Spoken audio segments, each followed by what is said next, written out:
प्रधानमंत्री नरेंद्र मोदी बंगाल चुनाव के वक्त पहुंचे थे बंगाल में पीएम मोदी झालमुड़ी खा रहे थे और अब उस झालमुड़ी वाले को धमकी मिल रही है। ये तस्वीर आप देख रहे हैं, झालमुड़ी वाले को जान से मारने की धमकी दी जा रही है और जो भी है बना दो। धमकी पड़ोसी मुल्क से आ रही है। झालमुड़ी खिलाओ। हाँ, अच्छे वाला कितने का होता है? 10-20। हाँ, जो भी है बना दो। हाँ, प्याज खाते हैं, दिमाग नहीं खाते, बस ज्यादा है तो ज्यादा खाएंगे। ये जो तस्वीर आप देख रहे हैं, इस झालमुड़ी वाले को धमकी दी जा रही है। देखिए जरा, ये झालमुड़ी वाला कह रहा है इसको बांग्लादेश से धमकी मिल रही है, वीडियो कॉल पर और फोन पर धमकी दी जा रही है। पाकिस्तान से फोन आ रहा है, पाकिस्तान से फोन आ रहा है, धमकी दे रहा है बम से उड़ा देंगे। पाकिस्तान से फोन आ रहा है, धमकी दे रहा है बम से उड़ा देंगे। और वीडियो कॉल हम रिसीव किए थे तो उन लोग ग्रुप में बहुत तरह के हथियार दिखा रहा था कि आपको हम उड़ा देंगे। पाकिस्तान से फोन आ रहा है, धमकी दे रहा है बम से उड़ा देंगे। फिर एक फोन में आ रहा है अभी जिंदा हो या नहीं हो, ये बांग्लादेश से आ रहा है। फिर एक फोन में आ रहा है अभी जिंदा हो या नहीं हो, ये बांग्लादेश से आ रहा है। तो झालमुड़ी वाला इतना डरा हुआ है, वो सोच रहा है मैंने तो किसी का कुछ नहीं बिगाड़ा, मेरी दुकान पर प्रधानमंत्री नरेंद्र मोदी आए और उन्होंने झालमुड़ी खाई और देखिए उसने दुकान बंद कर दी है। दो तस्वीरें देख रहे हैं, पहले दुकान खुली थी फिर शटर डाउन कर दिया है क्योंकि वो भी डरा और सहमा हुआ है।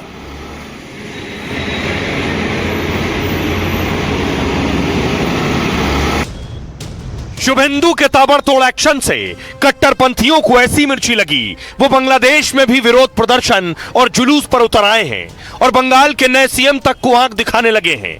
क्या कर पाएगा बांग्लादेश पाकिस्तान? क्या कर पाएगा बांग्लादेश पाकिस्तान? शुभेंदु सरकार और उनके फैसले पर जोर नहीं चला तो बांग्लादेशी कट्टरपंथी उस झालमुड़ी वाले को निशाना बना रहे हैं और धमका रहे हैं जो पीएम मोदी को झालमुड़ी खिलाकर रातों रात स्टार बन गया। अच्छे वाला कितने का होता है? 10-20। हाँ, जो भी है बना दो। हाँ, झालमुड़ी खाएगा? खाएंगे, बिल्कुल खाएंगे। तो कितना 10 रुपए देना है? दुकान में आए सर। हाँ, मोदी को झालमुड़ी खिलाने वाले को धमकी मिली तो शुभेंदु की पुलिस एक्शन और कड़ी सुरक्षा में जुट गई और शुभेंदु के साथ अब अमित शाह ने भी ऐलान कर दिया है कि घुसपैठियों पर चलेगा करारा हंटर। एक एक घुसपैठिए को चुन चुन कर देश के बाहर निकालेंगे। बांग्लादेश और पाकिस्तान की पूरी सीमा को हम अभेद करेंगे।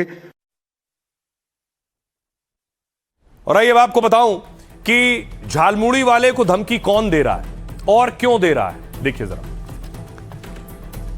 प्रधानमंत्री नरेंद्र मोदी पहुंचे थे इसकी दुकान पर, मोदी के झालमुड़ी खिलाने वाले दुकानदार को मारने की धमकी मिल रही है। उन्हें पाकिस्तान, बांग्लादेश लगातार इन जगहों से धमकी भरे फोन आ रहे हैं।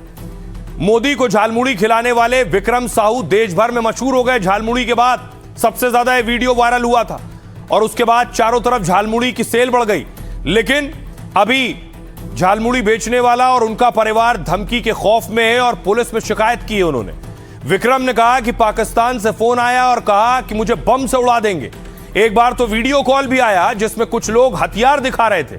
मैंने कुछ नहीं कहा, फोन काट दिया तो वो बार बार कॉल कर धमकी दे रहे थे, कह रहे थे कि तुम्हें मार देंगे और तुम्हारी झालमुड़ी की दुकान भी उड़ा देंगे। फिर बांग्लादेश से फोन आया और पूछा गया कि मैं जिंदा हूं या मर गया हूं। अनजान नंबरों से बहुत से फोन आ रहे हैं, गाली गलौज और धमकाया जा रहा है। खौफ में विक्रम या तो झालमुड़ी दुकान बंद रखते हैं या खुद दुकान पर नहीं बैठते हैं। मामले की गंभीरता को देखते हुए बंगाल पुलिस ने जांच के आदेश दिए। विक्रम और उनकी झालमुड़ी दुकान को पुलिस सुरक्षा मुहैया कराई गई। विक्रम साहू मूल रूप से बिहार के गया जिले के रहने वाले हैं। आर्थिक तंगी के कारण वो 9वीं कक्षा के बाद पढ़ाई छोड़ चुके हैं और कई सालों से झारग्राम में झालमुड़ी बेचकर घर परिवार चला रहे हैं। झालमुड़ी बेचकर वो रोज 1000 से 1200 रुपए कमा लेते हैं। चुनाव प्रचार के दौरान पीएम मोदी ने उनकी दुकान पर आकर झालमुड़ी खाई। उनकी दुकान पर झालमुड़ी खाने वालों की कतार लग गई। उसके बाद विक्रम साहू रातों रात सोशल मीडिया के स्टार बन गए, लेकिन झालमुड़ी की शोहरत अब उनके लिए खौफ की वजह बन गई है। सुनिए जरा क्या कुछ कह रहे हैं विक्रम साहू। पाकिस्तान से फोन आ रहा है, धमकी दे रहा है बम से उड़ा देंगे। और वीडियो कॉल हम रिसीव किए थे तो उन लोग ग्रुप में बहुत तरह के हथियार दिखा रहा था, माने चौक लाल करके पूरा दिखा रहा था, आंख लाल करके कि आपको हम उड़ा देंगे। ऐसा आप क्या बोलेंगे? हम उनको कुछ भी नहीं बोले, फोन कट कर दिए। फिर एक फोन में आ रहा है अभी जिंदा हो या नहीं हो, ये बांग्लादेश से आ रहा है। बार बार हमें परेशान कर रहा है। ऑडियो कॉल में बहुत फोन आ रहा है, गाली गलौज कर रहे हैं। आएगा तो कोई बात नहीं है, बहुत सारे के पास जा रहा है, क्या कर पाएगा बांग्लादेश पाकिस्तान। बेशक धमकी मिल रही हो, लेकिन झालमुड़ी वाले की सुरक्षा बढ़ा दी गई है। दूसरी तरफ बंगाल में देखिए क्या हो रहा है। बंगाल में अभी भी क्रूड बम मिल रहे हैं। 31 क्रूड बम जब्त किए हैं।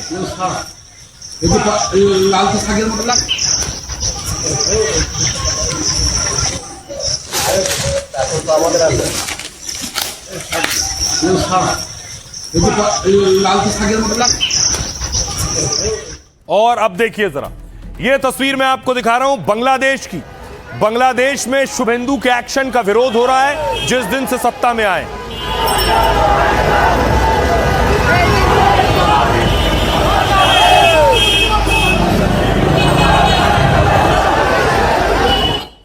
दूसरी तस्वीर आई आज शुक्रवार को नमाज बाद की यह तस्वीर है, जब लोग सड़कों पर उतरे और शुभेंदु के लगातार बंगाल में जो कार्रवाई की जा रही है, चाहे वो बुलडोजर एक्शन हो या अतिक्रमण हटाना हो या नए ऑर्डर शामिल हो, उसके खिलाफ विरोध हो रहा है बांग्लादेश।